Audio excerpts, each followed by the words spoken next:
ನಮಸ್ತೆ. ನೋಡಿ ಇಲ್ಲೇನು ಕಾಣ್ತಿದೆಯೋ ಈ ಮಡ್ ರೋಡು ಸುಮಾರು ಡಾಂಬರ್ ರೋಡಿಂದ 3 ಕಿಲೋಮೀಟರ್ ಡಿಸ್ಟೆನ್ಸಲ್ಲಿದೆ ಈ ಲ್ಯಾಂಡು. ಇಲ್ಲೇನು ಕಾಣ್ತಿದೆ ಇದು 2 ಎಕರೆ 24 ಗುಂಟೆ ವಿಸ್ತೀರ್ಣ ಹೊಂದಿರತಕ್ಕಂತಹ ಲ್ಯಾಂಡು.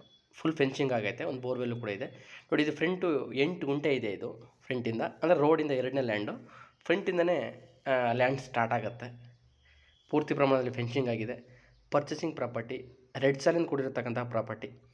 ಇದು ನಂಜನಗೂಡಿಗೆ ಜಸ್ಟ್ 8 ಕಿಲೋಮೀಟರ್ ಮೇನ್ ರೋಡು, ಒಂದು 3 ಕಿಲೋಮೀಟರ್ ಮಡ್ ರೋಡು, ಹೆಚ್ಚು ಕಮ್ಮಿ 11 ಕಿಲೋಮೀಟರ್ ಡಿಸ್ಟೆನ್ಸಲ್ಲಿರ್ತಕ್ಕಂತಹ ಲ್ಯಾಂಡ್ ಇದು.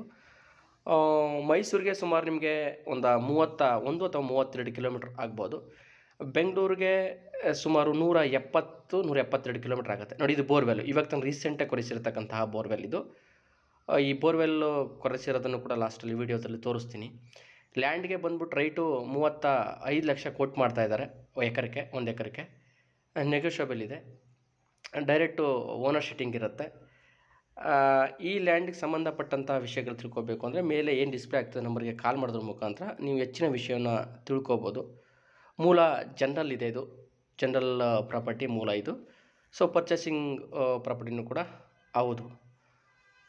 ನೋಡಿ ಇಲ್ಲಿ ಏನು ಕಾಣ್ತಿದೆಯೋ ಈ ಲ್ಯಾಂಡು, ಇದು ನಾನು ಆಲ್ರೆಡಿ ಹೇಳ್ತಾ ಇದ್ದೀನಿ 3 ಕಿಲೋಮೀಟ್ರ್ ಇದೆ ಮಡ್ ರೋಡ್ ಇದು. Okay, thank you for watching.